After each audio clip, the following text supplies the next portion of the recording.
so we've made it this far. So far, we've done an overview of how all of this, my board scene is routed.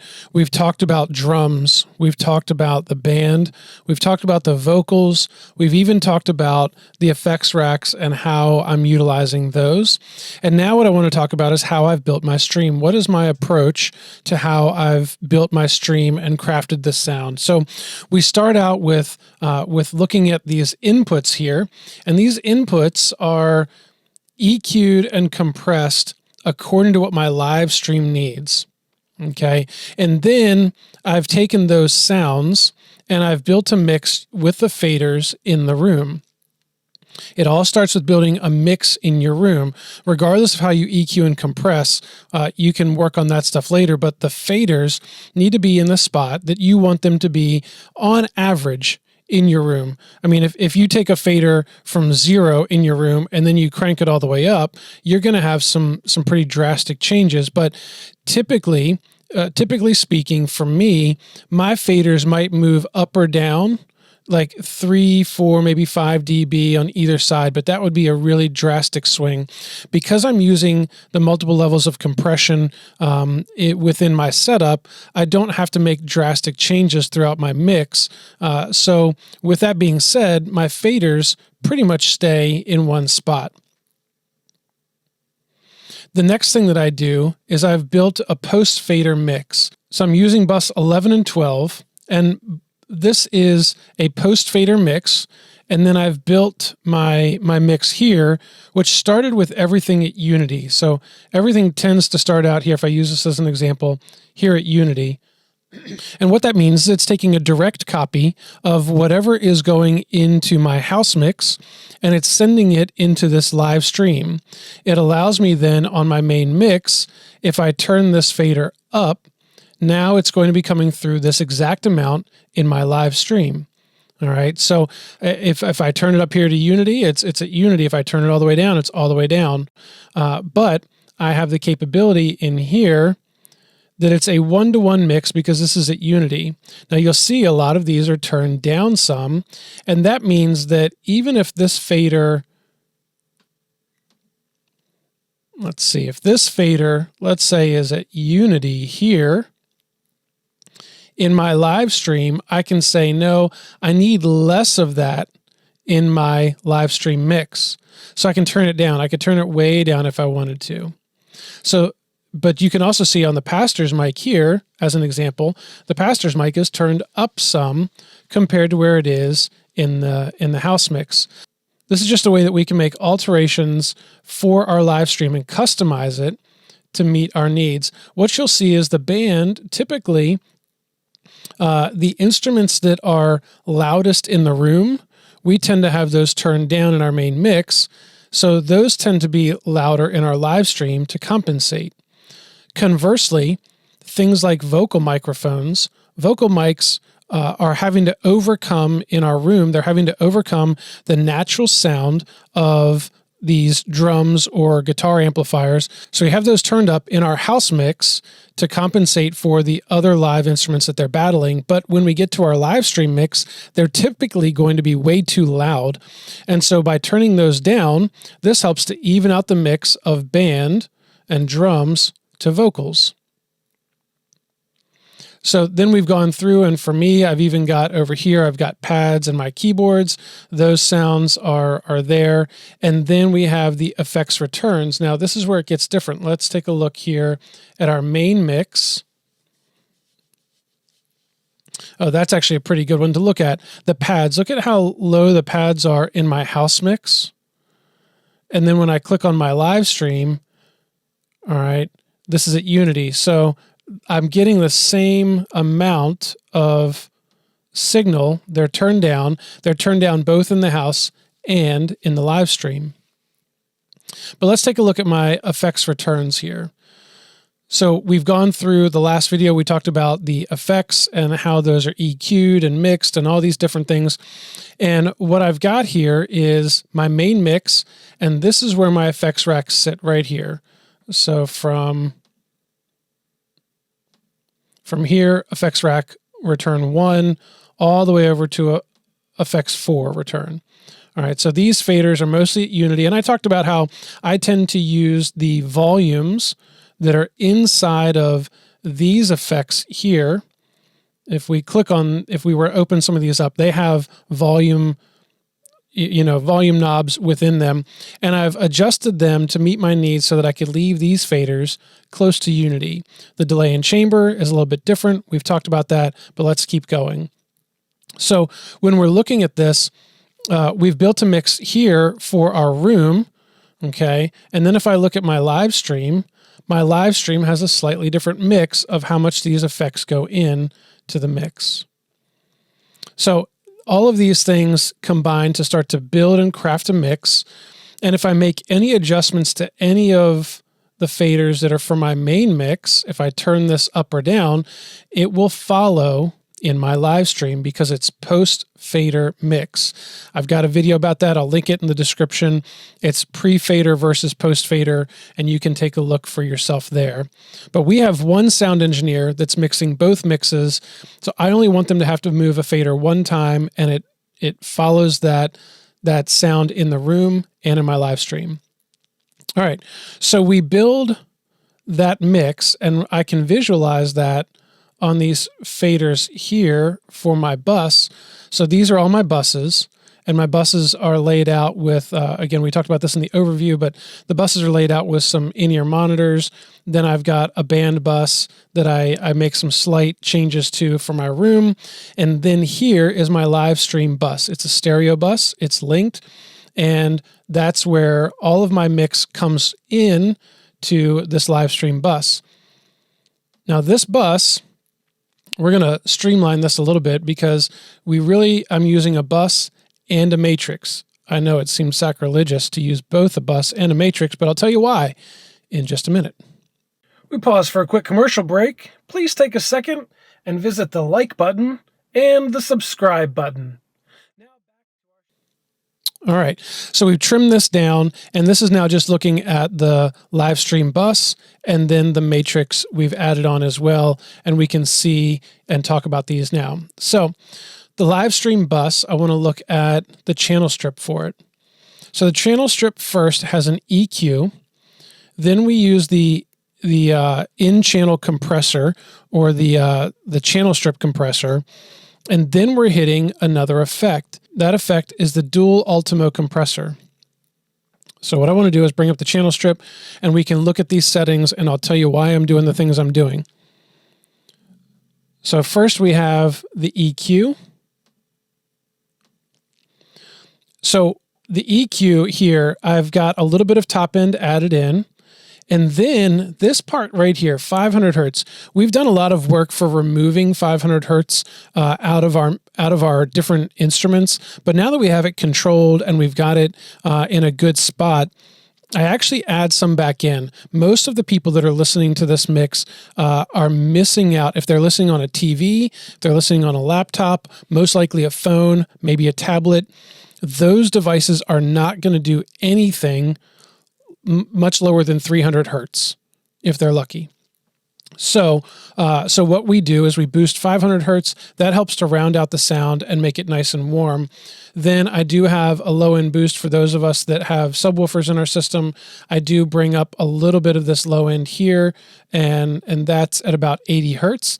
And that just brings some low end warmth back into the mix. So it's hitting this first.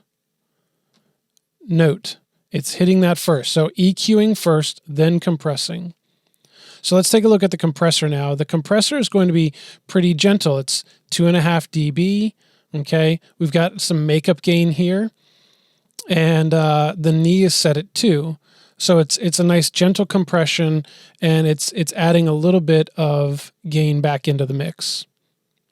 Now the next thing I'm doing is I'm hitting this dual Ultimo compressor, and that is really changing the sound. So what I want to do is see if I can play some of this, and we'll kind of work our way up.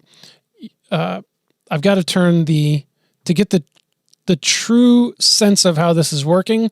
I unfortunately have to turn I've got to turn the limiter off. So you might have to turn your speakers up. But give me just a second here, and we'll play some sounds. All right, so this is kind of funny. What I've done here is I've I've had to raise my live stream output by 10 dB because I turned everything else off. So let's listen to this mix that's coming through. This is full affected mix and everything, but I've got all of these effects turned off. So let's hear what this sounds like going into my live stream bus. Here we go. You call my name and I ran out of that grave. First the EQ. Out of the darkness into your glorious day. You call my name and compression. And I ran out of that grave. Out of the darkness into your glory. All right, so you heard that the snare got a little bit brighter and the sound got a little bit more full when I added that EQ on. Now this compressor is acting more like a mastering compressor. What I mean by that is I've got a 40 millisecond attack, so it's a little bit slower attack, and then my hold and release are all the way down. So I'm compressing about 2 dB and I'm raising the sound back up 2 dB. This is giving me a little bit of a dB boost, but mostly just kind of gluing things together. It's not too aggressive on the compression. It's nice and controlled. All right. So let's listen to that again. We'll turn these on and off here just at the channel strip. And then in a second, I'm going to turn on this Ultimo compressor and I might have to back this volume down some. We'll figure it out. All right, let's see.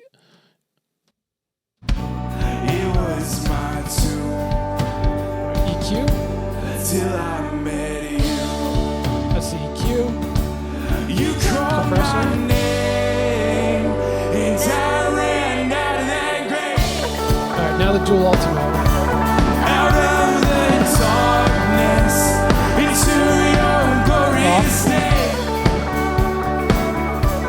You called my name and I ran. All right, so when I turn on the dual Ultimo compressor, you hear the guitars and kind of that mid-range come back in. This compressor does a great job at that. We get a little bit more clarity on the top end too, but what I hear is the guitars and kind of that mid-range really get punched up some, which is really nice. Now, the next thing we do though is we take that mix that we just heard and we send that mix. That's the only thing that goes into the matrix. The matrix is a mix of buses. The only bus we're sending into it is our live stream bus, but it gives me another opportunity. Normally, I would just put my limiter here. Instead of this dual Ultimo compressor, I would have my limiter here, and that would be the only thing I could use to get the sound up. But now I've got these multiple levels of compression that can really help control and add sonic quality back into this mix before it goes out to broadcast. Okay, so at this point, what we've done is we've built our mix into our live stream bus. The bus, it's gone through some EQ and some slight compression, and then it's gone through the dual Ultimo compressor, which really kind of made it sing. And then you can see here our sends, it's sending into the matrix. So the matrix, then if we look at the matrix here, the matrix has a little bit of EQing, no onboard compressor. It's just hitting the limiter afterwards. You can see that that's right here. If I turn it on, it would get really loud, so I'm not going to do that. But what I want you to hear first is just what the difference of the EQ is. All right, so here's the no EQ, and maybe I'll bring it up here. I'm alive. All my failures I tried to hide. Get more top end clarity, and this rumble was my tune. At about 140 hertz, I pulled it. Till I met you. You called my name and I ran out of that grave. All right, so that is one EQ move, I guess two EQ moves, a little drop down here and a little raise up at the top. That's just what I felt I needed when I really cranked this up through multiple different systems, studio monitors, my truck, which has a full system with a 12-inch sub in it, on my home, TV, all the different things I've referenced this on. This is what I felt that I needed to do. But the last thing Again, right now, my fader is pegged up at plus 10 dB to get up to a level that you can hear me. I'm going to turn this back down to 0 and show you what the limiter is doing for me. So let's turn this down to 0. And now it's going to be really hard for you to hear me, but I'm going to turn this on and we'll kick the limiter on.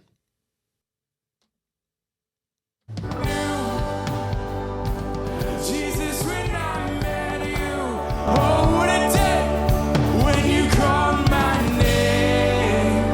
And I ran nothing but not alive. All my failures I tried to. So the question is, Dave, why would you use a limiter instead of just running your fader up? Why did you need to use another effect and do this thing where you run a bus into a matrix and do all this stuff? Why do you need to do that? And the limiter is helping because it is putting a ceiling on this sound. Okay, so it's controlling it before it leaves my desk. It controls it before it goes into my video switcher. Now I'm raising this up 7 decibels. That's what I'm doing, so that at the kind of the loudest parts of my service are hitting this output gain, or this output ceiling at -1 dB. So my mix is not going to go above -1 dB when it leaves this console. It's not going to digitally clip. What it allows me to do, though, is push this input until I start to see some gain reduction over here on the right. So what I want to do is push this for you. You can see my squeeze is at 0, the knee is at 0, the attack is at 0, and my release here is at 500 milliseconds. But I'm going to push this, and you'll hear how when I really push it into the limiter and start pulling out 3 or 4 dB, it starts to sound really bad. We don't want it to sound bad, but let's hear what it sounds like. You called my name.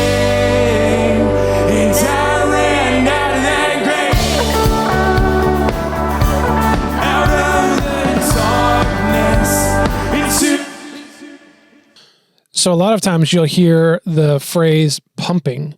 You'll say, I don't want my limiter really on there hard because it's going to be pumping, and I don't want it to be pumping. And what you'll notice is that it didn't sound bad when I was cranking it up, when it was really light and open. But as soon as that snare drum and kick drum started pounding, you could see the compressor just clamping down, and you can hear it pumping. Okay, so the pumping sound happens when you start to get the full band really hitting and the levels are going up. For me, I'm just looking to see maybe on those big hits when the drums and the band are really cooking, I'm looking to see maybe 2 dB of removal on this limiter. If I was using my waves like multi-maximizer or an L3 or something like that, I could hit it harder for sure. But with this one, it starts to break up and sound less transparent when you're really taking out 4, 5, 6 dB or more. And so we don't want that. We don't need that. But we've got a really nice sound. We've got a really controlled sound. It's really doing great things. We've built a mix. We've sent it into this bus first, and then the bus has been moved into the matrix. So at this point, we've crafted our mix into our live stream bus. The bus sounds good. Then we've used some compression and EQ to raise the sound up. Then we hit the Ultimo compressor, and that Ultimo compressor really added some nice mid-range sound and bite to the mix. Then we took that mix, routed it to the matrix. That's the only thing that goes into the matrix. The matrix then has EQ on it, a slight bit of EQ, and then it hits the limiter just to bring it up to a nice controlled broadcast sound before it goes out to our live stream. All right, everybody, we're going to wrap up our series right here. So we started out with an overview. We've covered the entire console, the drums, the band, the vocals. We talked about my effects, how I'm routing, how I'm EQing effects. We even talked about some tips that maybe you haven't thought about of switching the order of your compressor or your EQ. Maybe it's putting a de-esser, which comes first in my chain for my pastor and my handheld mic. Maybe it's EQing the effects returns and maybe even using some compression before you go into your effect rack. So all of these different things have been discussed over the series. I've got all these videos wrapped up in a playlist, which I'll link in the description below, as well as the one last thing that we haven't talked about, which is how do I route my signal out of the console and into my video switcher. So I do have two videos that discuss that. One's about using a MixBUS or an aux bus. The other one's about using a matrix, and I'll link those in the description as well in case that would be helpful for you. A lot of people are using a USB output to go right into their video switcher. For me, mine's a little more streamlined. I'm just running out some XLR outputs and right into my video switcher across XLR. So that's a little bit easier of a setup and routing for me. But I hope you found this information helpful. I hope this has helped you get some tips and some tricks and some insight on maybe some things that you can do in your console. Now, obviously, all of this has been dealt with on the X32, which replicates easily onto the M32 platform. But that doesn't mean you can't use this information if you're on an Allen and Heath console or a Yamaha console. Now, I don't know the specific ins and outs of how that works, but I'm pretty sure they're going to offer compression, EQ, and a lot of the other features that we've talked about, just in maybe a little bit different environment or setup. So feel free to share this video. I hope it's been helpful. Leave me a comment below if you've got any questions. I'm always in the comment section. But we'll catch you guys in the next one. Peace.